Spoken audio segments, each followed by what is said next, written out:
You're listening to the ESO Network, your station for all things geek.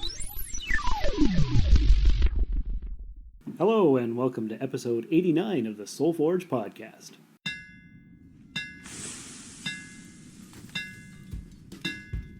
Welcome to the Soul Forge, a place of silent mystery, quiet contemplation, and outright mayhem. Join your host, Sean Vanderloo, as he guides you through the adventures of living. Together, we'll talk about life and love, sex and dating, joy and heartache, memories and loss, and so much more. Don't worry, it's not nearly as pretentious as it sounds. Get ready for life, the universe, and everything on the Soul Forge.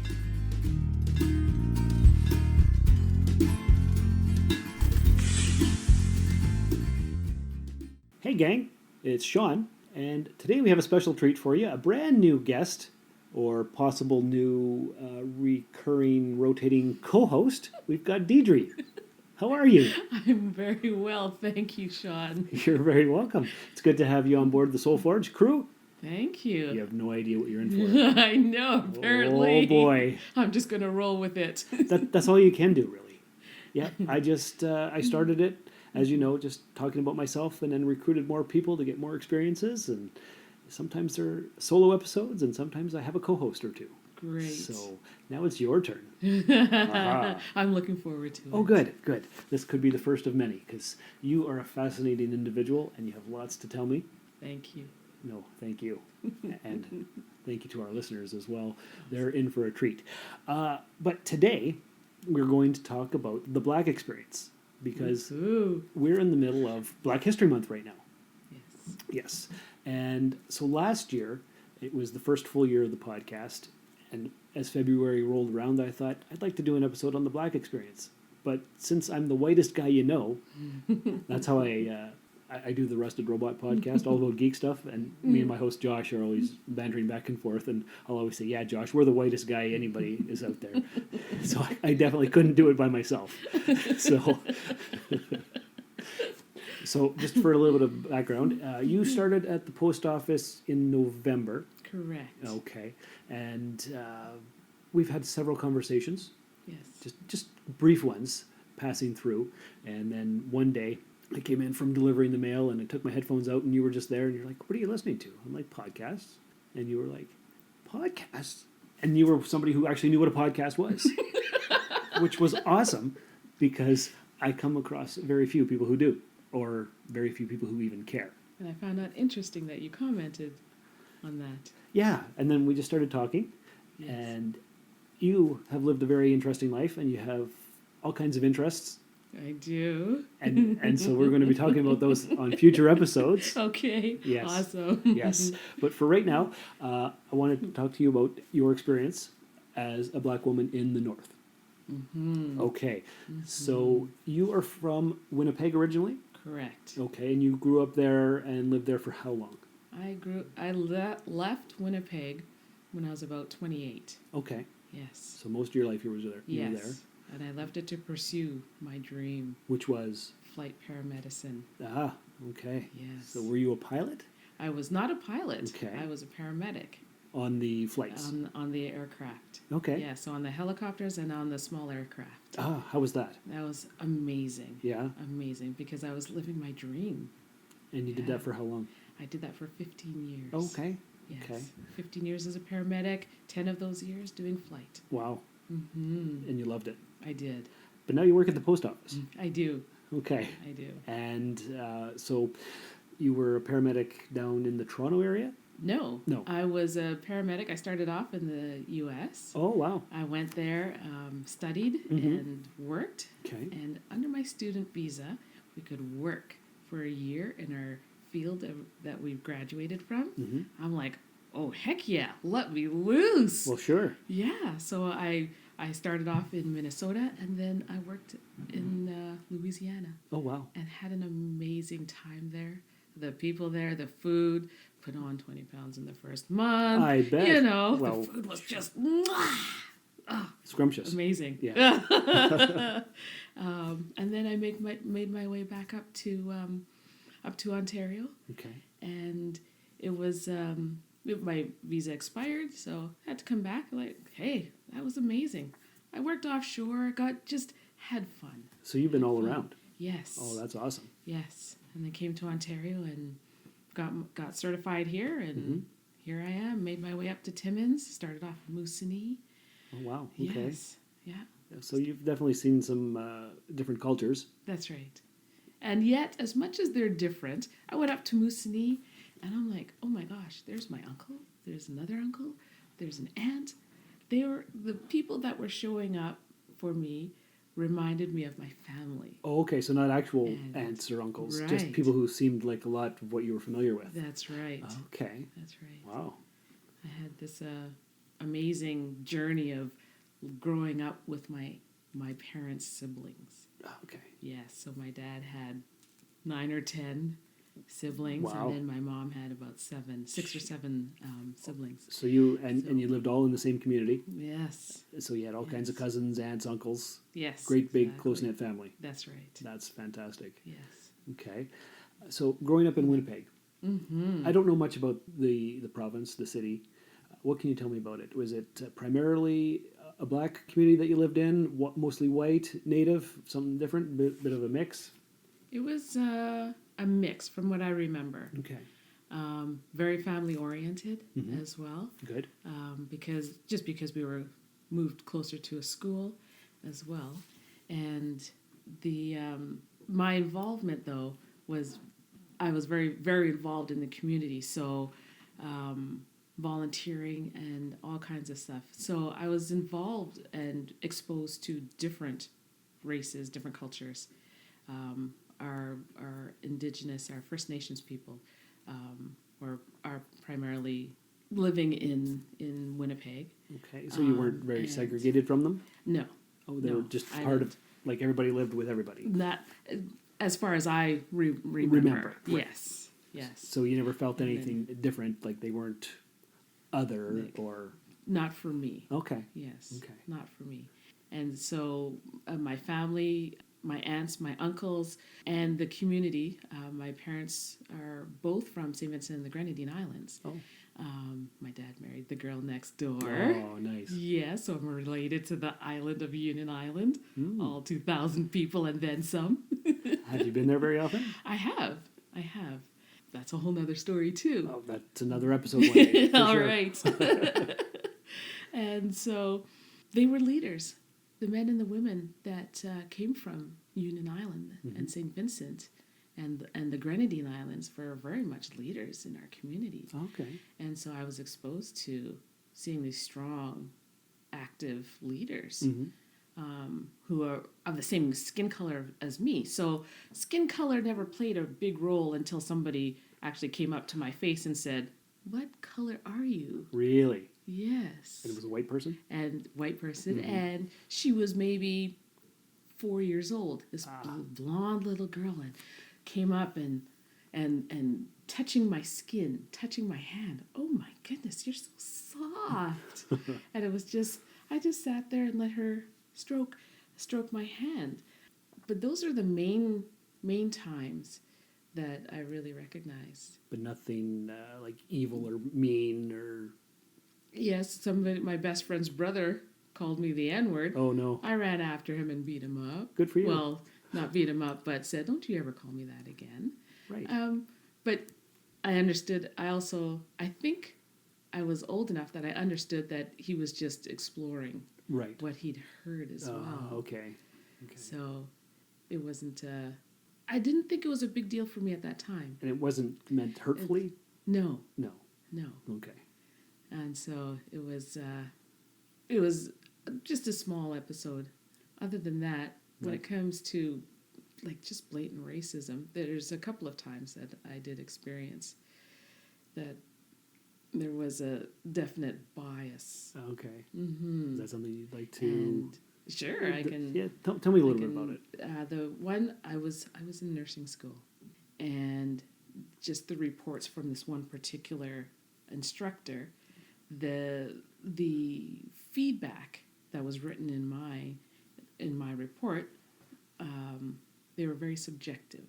rather than objective. Okay. And so it left me feeling like I didn't want to go to school in the morning. I'll bet. I'd be on the bus, and I just didn't feel good about going, even though I knew I'm smart. I'm understanding what's going on. I'm like, I'm getting this. I love this. But yet there was this shadow of not wanting to be there, not wanting to go, until it just kind of came to a head. And I remember taking my report to my dad. I said, Dad, can you take a look at this and let me know? I didn't tell him anything. I didn't preamble him or anything. He read it and he's like, this is blatant racism. I'm like, oh my goodness. Thank God. But you hadn't had a lot of But- experience with it. Exactly. So you didn't really know for sure. Right. And him being an older gentleman, having more life experience, of course he knew. Yes. Right, okay. Exactly. I see. Exactly. Okay. My dad was very much involved in the community, being a teacher, being a principal as well, Okay. as well as serving on numerous committees for the United Way, with the mayor's office, the race relations committees as well. So he had experience. Oh, for sure. With recognizing different situations, numerous situations at the very least as well. And there must be subtle, and then there must be underlying that doesn't really come across as racism, but it is, and you know it is, That's but it doesn't look like it outwardly. That's right. Lots of that, I bet. That's right. Okay. There is. Okay. And I'll hopefully address that later on, where it's inherent in some corporate cultures. So that's something that definitely can be addressed. Easily, very easily addressed. I bet. I love Jane Elliott. Oh, Who's that? Jane Elliott. She did this.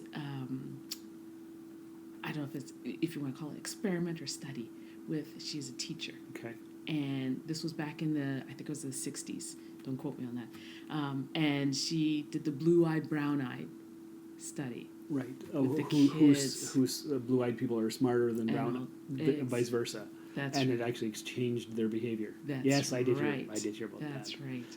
Yes. And oh man, she's just hard hitting to people who feel like that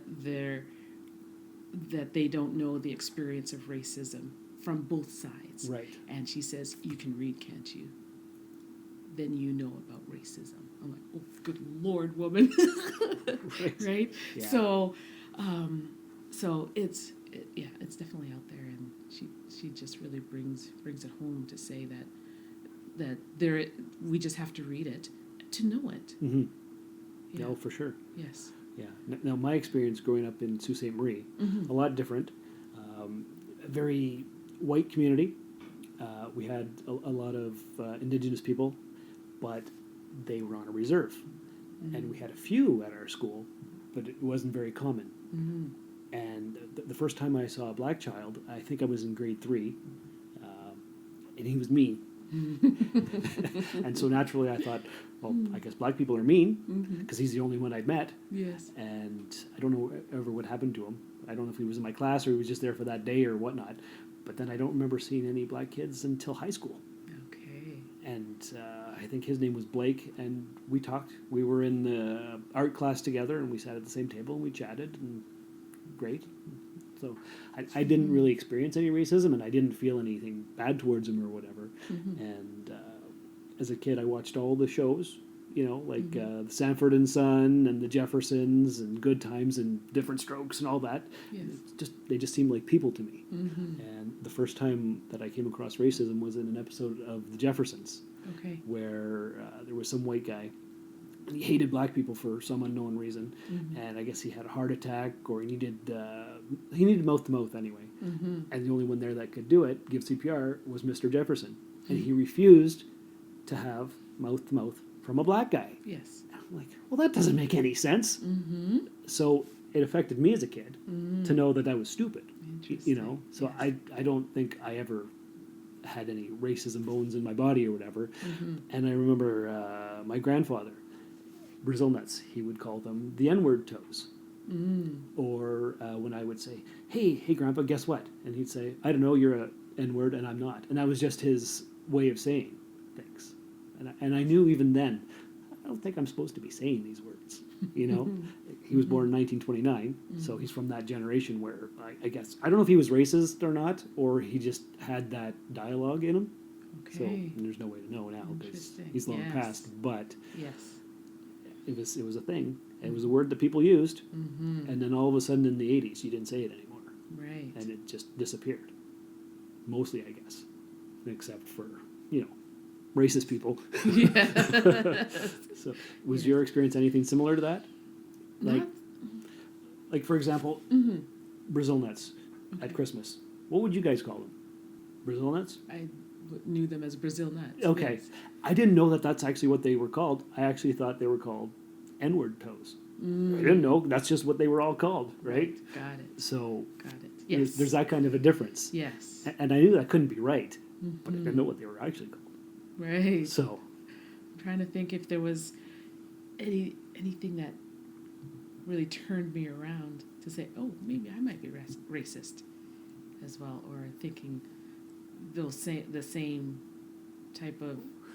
right, like on the Jeffersons, to go back to that, they would always call the white people either crackers or honkies. Right. Right. And- Oh yes. And when I would hear that, I was like, well, that doesn't bother me. Okay, whatever. So, I laugh at it now, but I think we have used those words Yeah. as kids. okay. And I know my dad didn't like us doing that. Because would that be considered reverse racism, or is it just racism? Because It's just mean, yeah, right, right? yeah, And my dad would always turn it back around. You guys are so kind. I don't know that kind people actually say those kinds of words. so he'd make you think. Absolutely. That's good. Yes. Okay. Yes, he was good. Yeah. Oh yeah, it sounds like it for sure. He still does it now. I bet. That's awesome. Oh, okay. And so now you've been up here in Timmins for about 10 years, you said? Mm-hmm. Okay. I have been. Have you experienced any racism here that you could point to specifically? I don't know that I can point to it specifically. I know it's here. Because Yes. It's not specific to me. okay, good. Specific to our First Nations. Yes, group. actually, It is 2 weeks ago, blatant. I got a story about that. Yes. 2 weeks ago, I was delivering the mail, walking along, and there was 2 Aboriginal guys, and they were just talking to each other. And then the one guy stopped, and he said, "Watch this," and he looked in the window of one of the restaurants, and I said, "What are you doing?" And the other guy said, "Well, they're always staring back at us, so he's proving a point, and he's staring at them because of the racism." And I'm Yes. like, "Oh, okay, I get that. I get why you would do that." And I was like, "Okay, see it from their perspective," because I don't personally know any Aboriginal people. Like I see them all the time, and they're always walking along when I'm there and say hey, whatever. But I don't have any in my friend circle. Yes. And it's not because I wouldn't have any. It's just for whatever reason it's separated, and we don't hang around the same groups, or I don't know what it is. And it'd be great to have people of different backgrounds. Yes. Because all I know are white people. Yeah. Yeah. You know. I think it also speaks to assumptions. There's the assumption that white people have been here first, the longest, and so whenever I show up Yeah. as a person of color into some of the businesses and restaurants and things like that, people ask me, "Where are you from?" Okay. And I tell them where I'm from. I say, "I'm from Winnipeg." Mm-hmm. And they're shocked. And they're like, "What are you doing in Timmins?" "I came to be someplace warmer." Right. Yeah. Literally. Right. I asked the universe, the next place I live has got to be warmer than Winnipeg.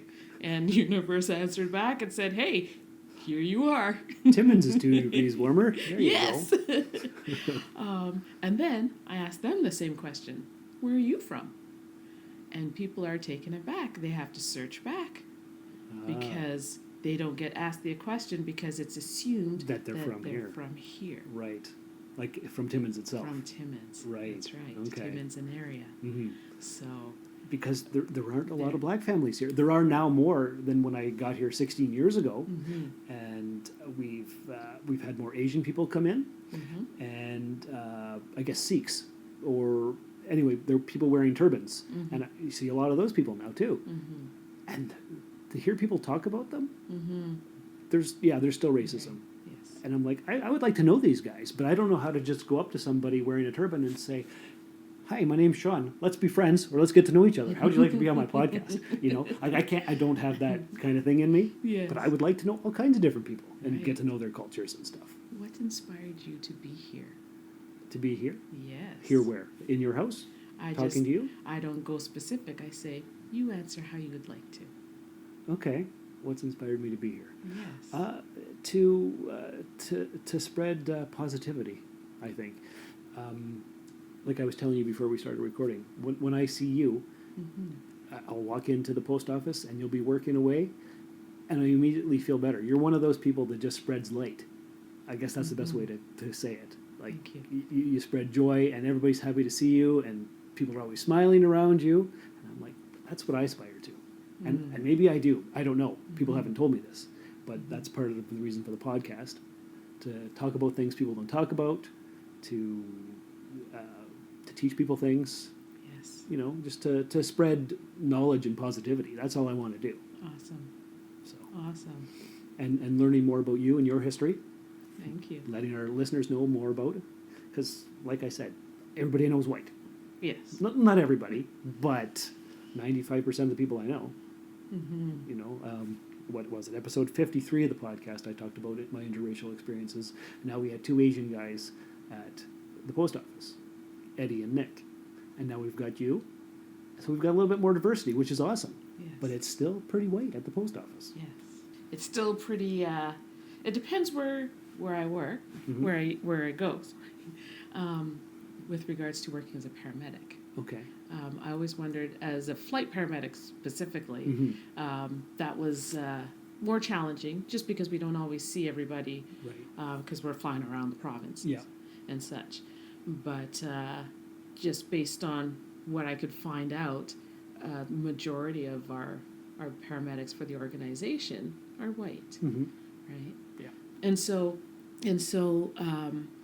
from there, the policies that came through the organization Okay. seemed to, and I remember commenting a couple of times that whatever works, whatever new policy comes out, seems to work for the group in the south, but not the north. It tends to be the opposite for the north. Yes. It would need to be, and needs to be acknowledged as such, because things are definitely different up here. Oh, totally. And in order to function properly, we need to operate a 2-week on, 2-week off schedule instead of a 4-on, 4-off, Okay. just to be able to serve the needs of our client group that we have. Yeah. The nature of Mother Nature. Oh, yeah, we have some Also. challenges living up here. Yes. For sure we do. Yes, we do. And so, just those two factors alone, I think, speak biggest to the biases, and then brings out the biases Right. as well. So that was an interesting look at how our organization then dealt with the challenges that arose from new policies being implemented and what is currently implemented as well. Right. So that's looking at those, say, okay, is it inherently biased, inherently racist? Yes, we want to make money, we want to serve the client. How are we doing that? Okay. Right? And what have you come to the conclusion of? Is it racist on purpose, or is it just a byproduct of the policy, or it's hard to say? It's, well, going back to Jane Elliott, it's your privilege that speaks. Because you And don't. when you speak from a point of privilege, you're unable to speak from and acknowledge and recognize. You don't see other people's perspective. That's right. Because you can't, because you're on top, Right. and all the little people are below you. That's right. Right. Okay. All the little people, all the people of color, all the people who are experiencing something different than what you're experienced. Exactly. Because Yes. you can't see it, That's right. because it's not your experience. Right. And that's And you- why don't believe that it happens and that it exists. Of course it does. And let me tell you something, the Me Too movement is coming back to bite everyone. Oh, for Thank sure. you. Right? Yeah, Yes. there's lots happening. Yes, when women say they've been hurt, believe them. Oh, for sure. Yeah. Actually, I was thinking about that the other day, the Me Too movement. And it's funny how that actually got started under the Trump presidency, and he's the worst one. You want to get started on that No. swear word? No, this is a totally different podcast topic, but I just wanted to bring that up. But yeah. But overall, would you say your experience here in Timmins has been a positive one? Yes. It has. Yes. Because I seek out the positive experiences. And when I see something, I like to think that I address it and bring it to people's attention. I like to think I'm a disruptor, an interrupter, in a nice way. And sometimes if I need to be a little bit more firmer, I think I can come across a little bit more firmer as well. You don't seem like a wallflower to me, and you're not somebody who would just let things be. If you see something, you're going to say something. Yeah. That's the impression I get. We haven't hung out a lot, but Okay. not yet anyway. Not yet. So, so that's what I see. Maybe I'm wrong, but I think so. You'd agree? I agree. Yeah. I agree. Okay. Yes. All right. I have found my confidence. Yes. Good. To be able to speak up even more. That's important. Yes. And speak up with authenticity more than anything. I think that really helps to connect with the other person to say, hey, look, this person, this dragon mommy, this occurred actually. This dragon mommy is showing up. I'm no longer a landlord. I'm a mother. Uh-oh. I'm a protective mother. And if you want to rain on the children's parade, you got to come through me first. Yes. Right. Speaking of your kids, Yes. well, the one's your son, and the other one's your nephew. Yes. Have they experienced any negativity? They have, eh? They have. That's sad.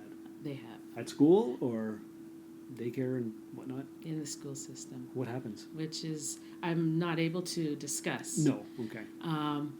But it's just, I'm like, are you kidding me? It's blatant, and I hopefully called them out on it. Good. To say that this is not right, and you do have some options in how to make it right, change things around, turn things around so that it affects everybody. Yeah.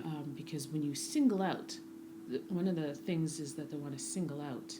There's a tendency to single out the kids, whether they're a child of color, whether they have autism, ADHD, anything that's different. Anything that's different gets picked on. Yes. Picked on, picked up on. Yeah.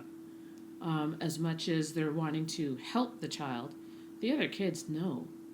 And that passes on to their parents, and so on and so on. And it just keeps spreading. Yes. And we're early 21st century. We should be way past this. Good way more Lord. involved. Oh, Like, we would think. you would think so. Yes. Yeah. And I think a lot of us are, but a lot of us aren't. No, we're not. If you want to talk about when LGBTQ community started to really come to power, Yeah. I think that was our wake-up call. Okay. For sure. Yeah. To say that it's not just people, and again, here's where I loved it because primarily as people of white people that were in a position of power that bringing up this issue, the issue about gender and sexuality and such, and I said, well, wait a minute, here I am as a black person. I'm like, you guys got nothing on people of color. Right. Right? Oh, yeah. And yet you got all this power. Again, there's that white privilege. Great on one side, and yet Yeah. we're still being oppressed and suppressed. Yeah. And what's the the other reason side. for it? There's no reason for it. It doesn't even make any sense. Yeah. Skin color should make absolutely no difference whatsoever. Skin color doesn't make any sense whatsoever because we are one race. And as this one race, we are amazing this human being Yeah. is amazing because we have the ability and capability to adapt. So much potential, Yes. but we don't always. And what's wrong with us? I don't know. We're idiots sometimes. Sometimes we're absolute friggin' morons. And that adaptability speaks to our skin color, the environment that we live in. Yep. Our skin adapts to the environment. Exactly. Big whoop. Mm-hmm. That's it. Yeah, that's right. Our eye color adapts to our environment. Big whoop. So why is skin color such a big deal? No idea. Not a clue. And then get me started on the gender thing. Good Lord. That's a whole other issue. Oh, whole other man. podcast episode.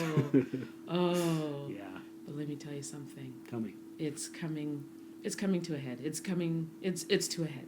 The Me Too movement, our women in sports, our Serena Williams Yeah. are showing up. Our Gabby Douglas and Simone Biles. I don't know who they are. They are gymnasts, the U.S. gymnasts. Okay. Simone Biles has won the most gold medals for world championships. Oh. And so these women are speaking up about the discrepancies as well. The U.S. soccer team, the women's soccer team, Yeah. their pay discrepancy as well versus Because they're big darker deal. skinned, they get less money. Big deal. Yes. Just because. Yes. Oh, wow. Yes. Okay. Darker skin and they're women. Right. Oh, so they got two things against them. Yes. Right. Yes. Okay. Right. I guess the last thing I wanted to ask you, like we were talking about TV shows and stuff. Did you watch a lot of TV as a kid? I did. Do you feel like you were represented on TV? Did you have like role models? I did. More in the later years, when the Cosby Show came on, that was my family. I knew my aunts, my uncles. It was just like that. They were doctors and lawyers. They were teachers and CPAs. They were principals. They were people in position. And we were families with brothers and sisters bringing in our friends and hanging out at home and that kind of thing, and just learning. And our grandmother, my Granny Mamone, shout out to Granny Luciana Jones. Oh my goodness, she was the matriarch of the Jones family. She was in charge. Yes. Okay. Yes, she was. My experience with her was playing cards. Okay. We played this game called Piju. I discovered there's other dialects of it. In Louisiana, I can't remember what they called it, some Pedro or something like that. Anyways, I sat down with the three of the guys to play, and they asked me if I've ever played this game. I'm like, no, I've never played this, never heard of it before. However, the rules were the same. And so I started playing, and they're like, wait, I thought you said you didn't play it. I've never played that game. I've played Piju all my life. Which was a similar game. That's right. Okay. That's right. And it was my grandmother. It was from my grandmother that you learn how to hold them. Yeah, for Right? sure. Oh, yeah. And then you learn, and you know when to deal them out. Yeah. Right? Let them go. And so, yes, from her as well. She was a businesswoman. Okay. Back home. That kind of savvy. She was a good role model for you. Yes. Even though we didn't see her in business per se. Okay. But just, I guess, some of her thinking. Her persona and the things she would say. Yes. It rubbed off on you. Yes. Okay. That's right. That's good. Yes. Growing up, she was more of a heavyset woman, and she would say, "Come, Deidre, come, let me give you some of my fat. Come, you're too skinny." Oh, she was so loving. Oh my goodness, that was her cue. This was back in Winnipeg? That was back in Winnipeg. Yeah, she lived until she was 92. Wow. It's a good long time. Yes. For sure. And one of the things that kept her, that I'll always remember, word searches. Kept her mind sharp. Absolutely. So I picked up on that, put it away for a little bit, but I found some apps. The great old app store. Oh, yeah, we get you, right? Yes. It can be addictive, I know. Yes. Yeah. Yes. So I know that I will continue that for the rest of my life. I plan on living till I'm 250 years old, so I'm still a young soul right now. For sure. Well, I'm looking forward to my robot body as well. Yes. Yes. So. Yes. Yeah. So to wrap up, is there any words of advice to anybody that you'd like to give, or just things you've learned that you can pass on? Yes. In all of this that I've journeyed through, this life, being a black woman, being a woman of color, just being a person in this earth, and even just connecting with, I connect with people with PTSD and such. One of the biggest things that really comes out of it is about fear, and there's always fear. So much fear. Yes, so much fear, and we get stuck in it, but we can get past it. Of course. Yes. And Will Smith gave this great quote. I took it and ran with it. That, do you realize on the other side of your maximum fear are all of the best things in your life? It's true. Yes.